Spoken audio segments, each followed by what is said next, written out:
evening. What do you want to do tonight? The same thing we do every night, Pinky. Try to take over the world. I'd like to tell you about the strangest secret in the world. Some years ago, the late Nobel Prize-winning Dr. Albert Schweitzer was being interviewed in London, and a reporter asked him, "Doctor, what's wrong with men today?" And the great doctor was silent a moment, and then he said, "Men simply don't think." It's about this that I want to talk with you. We live today in a golden age. This is an era that man has looked forward to, dreamed of, and worked toward for thousands of years. But since it's here, we pretty well take it for granted. We in America are particularly fortunate to live in the richest land that ever existed on the face of the earth, a land of abundant opportunity for everyone. But do you know what happens? Well, let's take 100 men who start even at the age of 25. Do you have any idea what will happen to those men by the time they're 65? These 100 men who all start even at the age of 25 believe they're going to be successful. If you ask any one of these men if he wanted to be a success, he'd tell you he did. And you'd notice that he was eager toward life, that there was a certain sparkle to his eye, an erectness to his carriage, and life seemed like a pretty interesting adventure to him. But by the time they're 65, 1 will be rich. 4 will be financially independent. 5 will still be working. 54 will be broke. Now think a moment. Out of the 100, only 5 make the grade. Now why do so many fail? What has happened to the sparkle that was there when they were 25? What's become of the dreams, the hopes, the plans? And why is there such a large disparity between what these men intended to do and what they actually accomplished? When we say about 5% achieve success, we have to define success. And here's the best definition I've ever been able to find. Success is the progressive realization of a worthy ideal. If a man is working toward a predetermined goal and knows where he's going, that man is a success.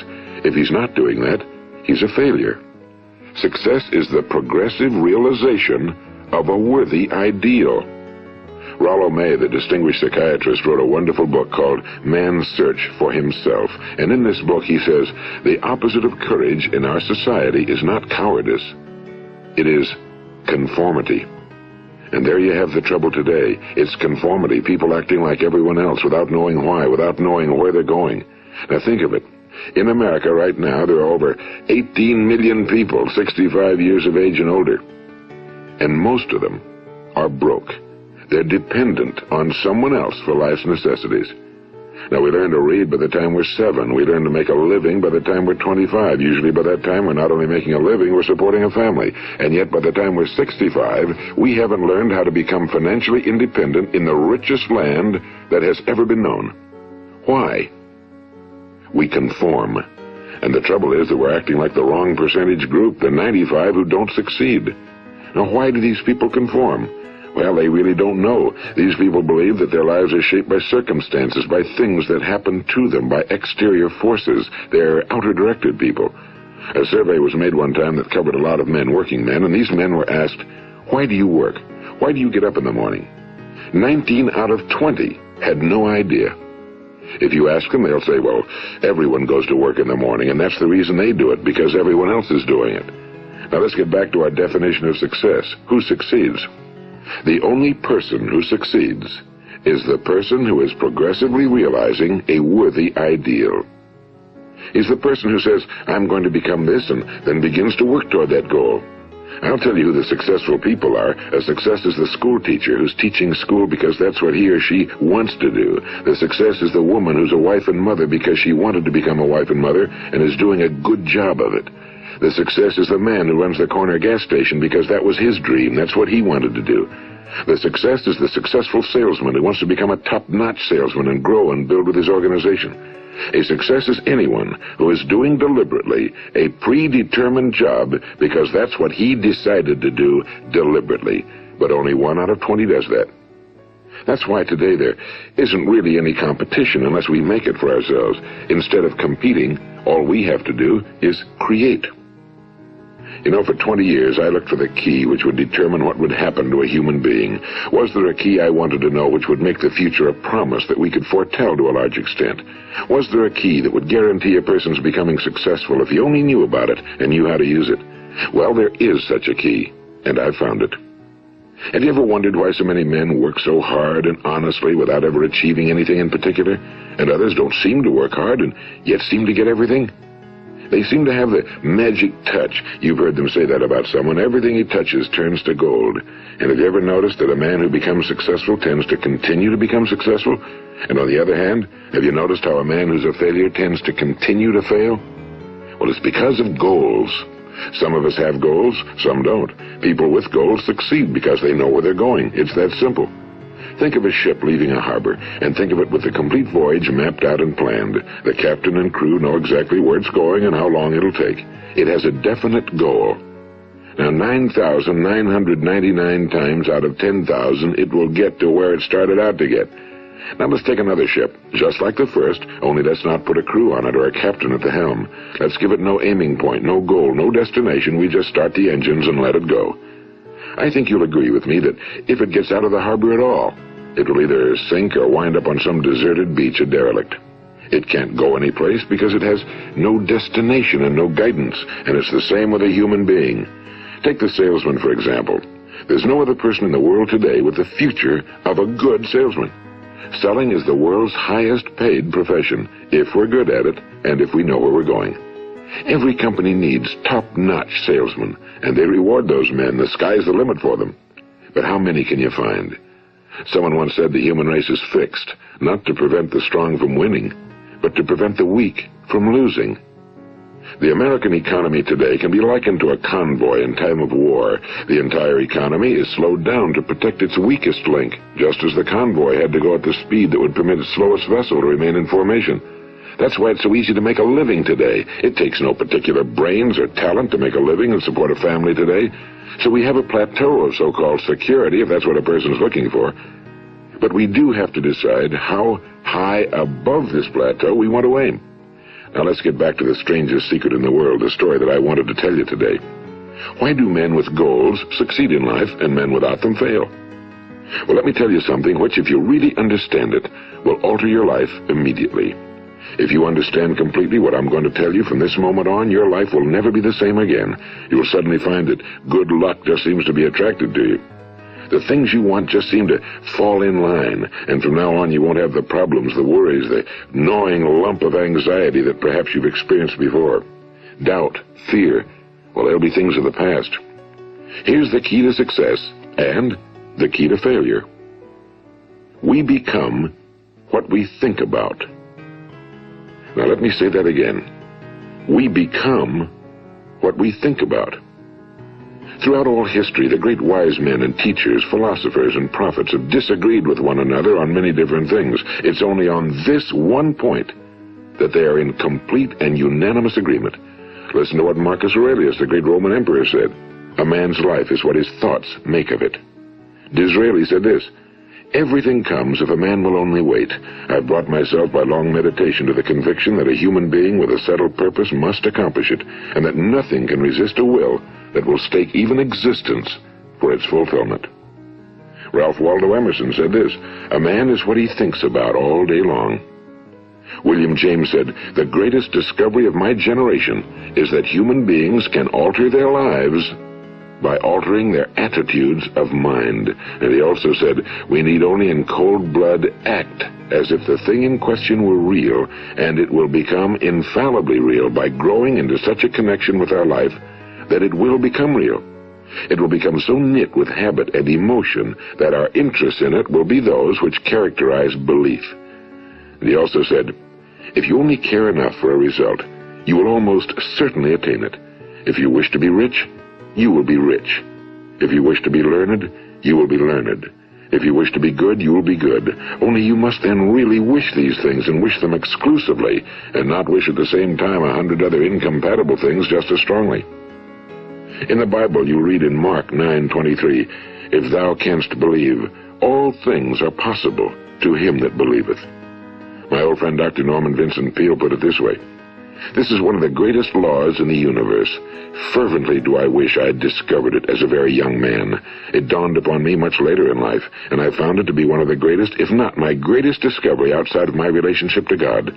The great law, briefly and simply stated, is that if you think in negative terms, you will get negative results. If you think in positive terms, you will achieve positive results. That is the simple fact, he went on to say, which is at the basis of an astonishing law of prosperity and success. In 3 words, believe and succeed. William Shakespeare put it this way: our doubts are traitors and make us lose the good we oft might win by fearing to attempt.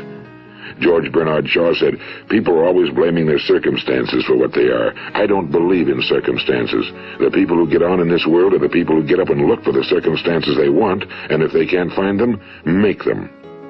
Well, it's pretty apparent, isn't it? And every person who discovered this for a while believed that he was the first one to work it out. We become what we think about. Now, it stands to reason that a person who's thinking about a concrete and worthwhile goal is going to reach it, because that's what he's thinking about, and we become what we think about. Conversely, the man who has no goal, who doesn't know where he's going, and whose thoughts must therefore be thoughts of confusion and anxiety and fear and worry, becomes what he thinks about. His life becomes one of frustration and fear and anxiety and worry. And if he thinks about nothing, he becomes nothing. Now, how does it work? Why do we become what we think about? Well, I'll tell you how it works as far as we know. Now, to do this, I want to tell you about a situation that parallels the human mind. Suppose a farmer has some land, and it's good fertile land. Now, the land gives the farmer a choice. He may plant in that land whatever he chooses. The land doesn't care. It's up to the farmer to make the decision.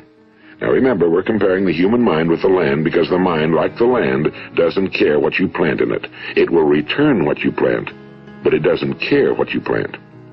Now, let's say that the farmer has 2 seeds in his hand. One is a seed of corn. The other is nightshade, a deadly poison.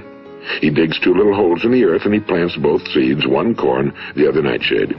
He covers up the holes, waters, and takes care of the land, and what will happen? Invariably, the land will return what's planted. As it's written in the Bible, as ye sow, so shall ye reap. Now remember, the land doesn't care. It'll return poison in just as wonderful abundance as it will corn. So up come the 2 plants, one corn, one poison. Now, the human mind is far more fertile, far more incredible and mysterious than the land, but it works the same way. It doesn't care what we plant. Success, failure. A concrete, worthwhile goal, or confusion. Misunderstanding, fear, anxiety, and so on. But what we plant, it must return to us. You see, the human mind is the last great unexplored continent on Earth. It contains riches beyond our wildest dreams. It will return anything we want to plant. Now, you might say, well, if that's true, why don't people use their minds more? Well, I think they figured out an answer to that one, too. Our mind comes as standard equipment at birth. It's free, and things that are given to us for nothing we place little value on. Things that we pay money for, we value. The paradox is that exactly the reverse is true. Everything that's really worthwhile in life came to us free. Our minds, our souls, our bodies, our hopes, our dreams, our ambitions, our intelligence, our love of family and children and friends and country, all these priceless possessions are free. But the things that cost us money are actually very cheap and can be replaced at any time. A good man can be completely wiped out and make another fortune. He can do that several times. Even if our home burns down, we can rebuild it. But the things we got for nothing, we can never replace. The human mind isn't used because we take it for granted. Familiarity breeds contempt. It can do any kind of job we assign to it, but generally speaking, we use it for little jobs instead of big, important ones. Universities have proved that most of us are operating on about 10% or less of our abilities. So decide now, what is it you want? Plant your goal in your mind. It's the most important decision you'll ever make in your entire life. What is it you want? Do you want to be an outstanding salesman? A better worker at your particular job? Do you want to go places in your company, in your community? Do you want to get rich? All you've got to do is plant that seed in your mind, care for it, work steadily toward your goal, and it will become a reality. It not only will, there's no way that it cannot. You see, that's a law, like the laws of Sir Isaac Newton, the laws of gravity. If you get on top of a building and jump off, you'll always go down. You'll never go up, and it's the same with all the other laws of nature. They always work. They're inflexible. Think about your goal in a relaxed, positive way. Picture yourself in your mind's eye as having already achieved this goal. See yourself doing the things you will be doing when you've reached your goal. Ours has been called the phenobarbital age, the age of ulcers and nervous breakdowns and tranquilizers. At a time when medical research has raised us to a new plateau of good health and longevity, far too many of us worry ourselves into an early grave trying to cope with things in our own little personal ways without learning a few great laws that will take care of everything for us. These things we bring on ourselves through our habitual way of thinking. Every one of us is the sum total of his own thoughts. He is where he is because that's exactly where he really wants to be, whether he'll admit that or not. Each of us must live off the fruit of his thoughts in the future, because what you think today and tomorrow, next month and next year, will mold your life and determine your future. You're guided by your mind. I remember one time I was driving through eastern Arizona and I saw one of those giant earth-moving machines roaring along the road at about 35 miles an hour with what looked like 30 tons of dirt in it. A tremendous, incredible machine, and there was a little man perched way up on top with the wheel in his hands guiding it. And as I drove along, I was struck by the similarity of that machine to the human mind. Just suppose you're sitting at the controls of such a vast source of energy. Are you going to sit back and fold your arms and let it run itself into a ditch? Or are you going to keep both hands firmly on the wheel and control and direct this power to a specific, worthwhile purpose? It's up to you. You're in the driver's seat. You see, the very law that gives us success is a two-edged sword. We must control our thinking. The same rule that can lead a man to a life of success, wealth, happiness, and all the things he ever dreamed of for himself and his family. That very same law can lead him into the gutter. It's all in how he uses it, for good or for bad.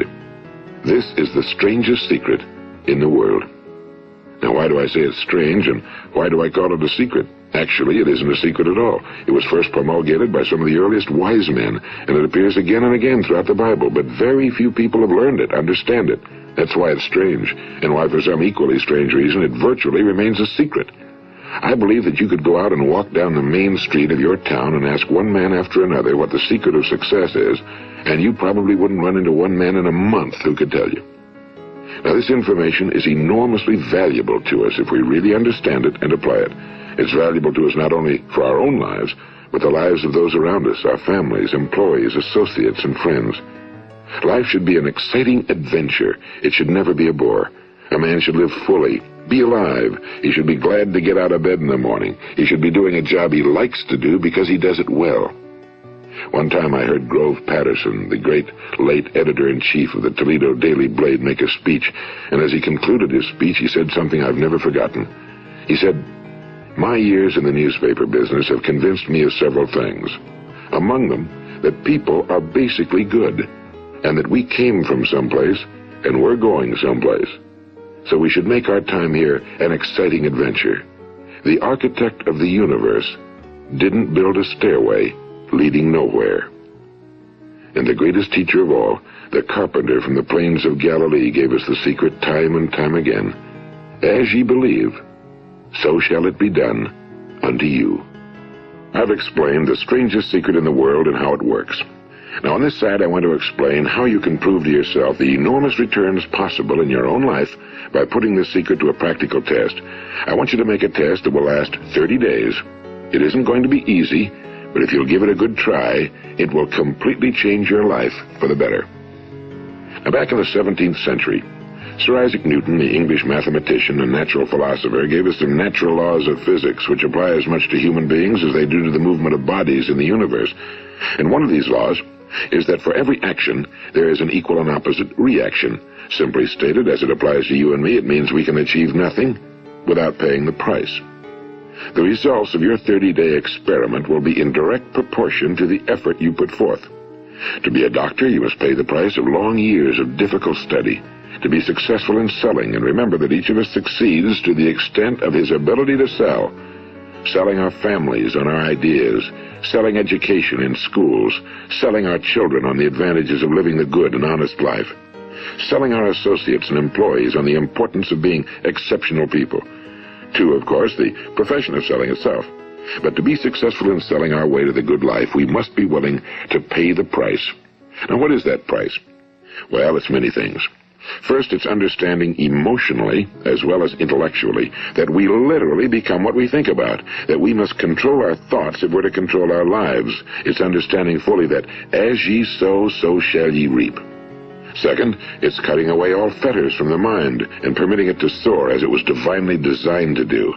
It's the realization that your limitations are self-imposed and that the opportunities for you today are enormous beyond belief. It's rising above narrow-minded pettiness and prejudice. And third, it's using all your courage to force yourself to think positively on your own problem, to set a definite and clearly defined goal for yourself, to let your marvelous mind think about your goal from all possible angles, to let your imagination speculate freely upon many different possible solutions, to refuse to believe that there are any circumstances sufficiently strong to defeat you in the accomplishment of your purpose, to act promptly and decisively when your course is clear, and to keep constantly aware of the fact that you are, at this moment, standing in the middle of your own acres of diamonds, as Russell Conwell used to point out. And fourth, save at least 10% of every dollar you earn. It's also remembering that no matter what your present job, it has enormous possibilities if you're willing to pay the price. Now let's just go over the important points in the price each of us must pay to achieve the wonderful life that can be ours. It is, of course, worth any price. 1, you will become what you think about. 2, remember the word imagination and let your mind begin to soar. 3, courage. Concentrate on your goal every day. 4, save 10% of what you earn. And 5, action.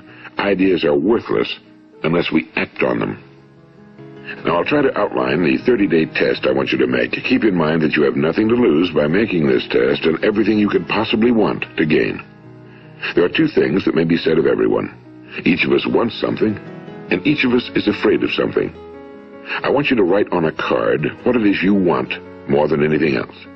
It may be more money. Perhaps you'd like to double your income or make a specific amount of money. It may be a beautiful home. It may be success at your job. It may be a particular position in life. It could be a more harmonious family. Each of us wants something. Now write down on your card specifically what it is you want. Make sure it's a single goal and clearly defined. You needn't show it to anyone, but carry it with you so that you can look at it several times a day. Think about it in a cheerful, relaxed, positive way each morning when you get up, and immediately you have something to work for, something to get out of bed for, something to live for. Look at it every chance you get during the day and just before going to bed at night. And as you look at it, remember that you must become what you think about, and since you're thinking about your goal, you realize that soon it will be yours. In fact, it's yours really the moment you write it down and begin to think about it. Look at the abundance all around you as you go about your daily business. You have as much right to this abundance as any other living creature. It's yours for the asking. Now we come to the difficult part. Difficult because it means the formation of what is probably a brand new habit, and new habits are not easily formed. Once formed, however, it will follow you for the rest of your life. Stop thinking about what it is you fear. Each time a fearful or negative thought comes into your consciousness, replace it with a mental picture of your positive and worthwhile goal. And there'll come times when you'll feel like giving up. It's easier for a human being to think negatively than positively. That's why only 5% are successful. You must begin now to place yourself in that group. For 30 days, you must take control of your mind. It will think about only what you permit it to think about. Each day for this 30-day test, do more than you have to do. In addition to maintaining a cheerful, positive outlook, give of yourself more than you've ever done before. Do this knowing that your returns in life must be in direct proportion to what you give. The moment you decide on a goal to work toward, you're immediately a successful person. You are then in that rare and successful category of people who know where they're going. Out of every 100 people, you belong to the top 5. Don't concern yourself too much with how you're going to achieve your goal. Leave that completely to a power greater than yourself. All you have to do is know where you're going. The answers will come to you of their own accord and at the right time. Remember these words from the Sermon on the Mount, and remember them well. Keep them constantly before you this month of your test. Ask, and it shall be given you. Seek, and ye shall find. Knock, and it shall be opened unto you. For every one that asketh receiveth, and he that seeketh findeth, and to him that knocketh it shall be opened. It's as marvelous and as simple as that. In fact, it's so simple that in our seemingly complicated world, it's difficult for an adult to understand that all he needs is a purpose and faith. For 30 days, do your very best. If you're a salesman, go at it as you've never done before, not in a hectic fashion, but with the calm, cheerful assurance that time well spent will give you the abundance in return you deserve and want. If you're a homemaker, devote your 30-day test to completely giving of yourself without thinking about receiving anything in return, and you'll be amazed at the difference it makes in your life. No matter what your job, do it as you've never done it before for 30 days. And if you've kept your goal before you every day, you'll wonder and marvel at this new life you've found. Dorothea Bran, the outstanding editor and writer, discovered it for herself and tells about it in her fine book, Wake Up and Live. Her entire philosophy is reduced to the words, act as though it were impossible to fail. She made her own test with sincerity and faith, and her entire life was changed to one of overwhelming success. Now, you make your test for 30 full days. Don't start your test until you've made up your mind to stick with it. You see, by being persistent, you're demonstrating faith. Persistence is simply another word for faith. If you didn't have faith, you'd never persist. If you should fail during your first 30 days, by that I mean suddenly find yourself overwhelmed by negative thoughts, you've got to start over again from that point and go 30 more days. Gradually, your new habit will form until you find yourself one of that wonderful minority to whom virtually nothing is impossible. And don't forget the card. It's vitally important as you begin this new way of living. On one side of the card, write your goal, whatever it may be. On the other side, write the words we've quoted from the Sermon on the Mount. Ask, and it shall be given you. Seek, and ye shall find. Knock, and it shall be opened unto you. Nothing great was ever accomplished without inspiration.